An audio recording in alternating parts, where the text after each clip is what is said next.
La revue de presse, Natacha Polony. Bonjour Natacha. Bonjour Thomas, bonjour Julie et bonjour à tous. Ce matin, ce matin, c'est la France qui est en une de vos journaux. Les journaux internationaux, on l'a vu, mais les journaux français aussi.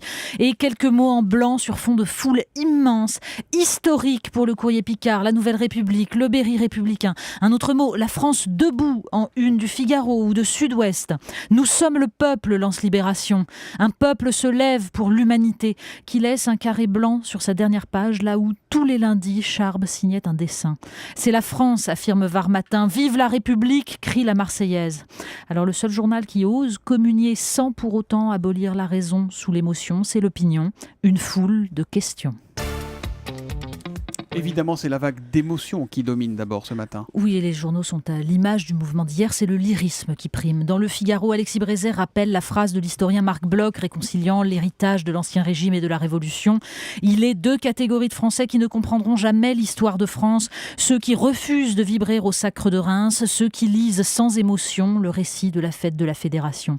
Dans l'imaginaire national, ajoute le patron du Figaro, la journée du 11 janvier 2015 aura aussi sa place. Et c'est ce qui se lit dans les innombrables témoignages d'anonymes venus défiler. Dans Libération, la famille Toisy, originaire de Petite Kabylie, on vivait à Alger, disent-ils. On a tout laissé pour fuir le terrorisme, le GIA. En France, on se sentait en sécurité, en liberté, mais le démon nous a rattrapés. À côté, Zoé Découb, 67 ans, qui espère. Ça va peut-être réveiller les gens, les faire sortir de l'angélisme, de l'humanisme larvaire. Alors au milieu de ce concert, il y a quand même quelques mots ambigus, voire quelques voix dissonantes. Et oui, et on l'entend déjà en filigrane dans les témoignages. La magnifique unanimité des unes laisse la place dans les pages intérieures à toutes les discordances. D'abord parce que les motifs de défilé n'étaient pas forcément les mêmes. Ainsi du programme que lance Laurent Geoffrin dans son éditorial de Libération. Combattre tous les jours la peste identitaire, les cinglés du dogme, les exaltés du nationalisme. Et quelques pages plus loin, l'écrivain Laurent Chalumeau explique que nous payons, nous qui, depuis des années, faisons tout pour pousser des Français arabes à la faute, ou laissons faire ceux dont c'est l'objectif, l'obsession et le rêve de moins en moins secret. Arrive juste derrière, bien sûr, le nom d'Éric Zemmour. Au contraire, dans le Figaro, Alexis Brézet se demande comment accueillir l'autre si nous ne savons plus ce que nous sommes, ce dont nous avons hérité et ce que les générations suivantes doivent recevoir. Alors, sur le site Causeur, Pascal Bory raconte « Le matin, ma belle-mère m'avait confié au téléphone, le problème, c'est qu'on va marcher avec des cons. » Justement, lui répond-il, c'est l'idée.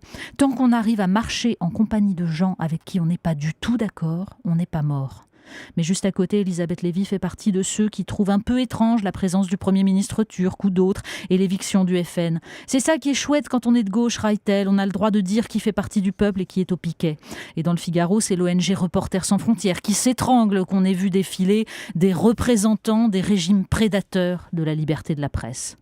Alors il y a pire, il y a le pessimisme de certains marcheurs qui douchent un peu l'enthousiasme. Ainsi de Ba Amadou, 42 ans, éducateur spécialisé dans Libération.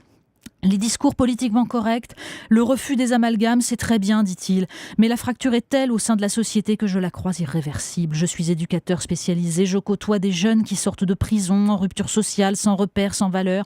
Leur discours est haineux vis-à-vis de la France et de ses valeurs.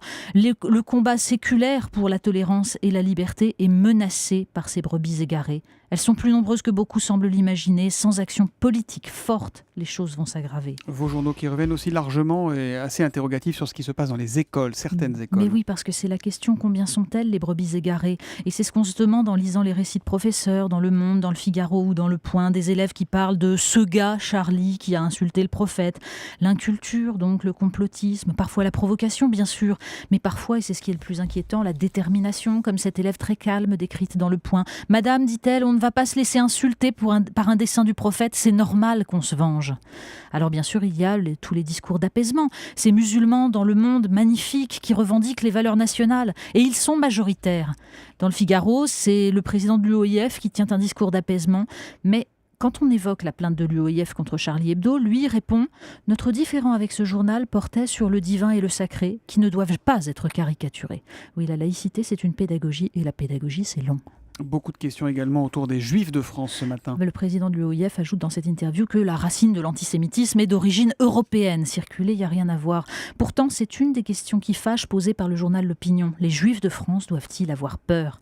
Muriel Motte souligne l'immense malaise des Juifs français qui partent en nombre croissant vers Israël. Dans Le Monde, l'un d'eux a cette phrase terrible, ce n'est que le début.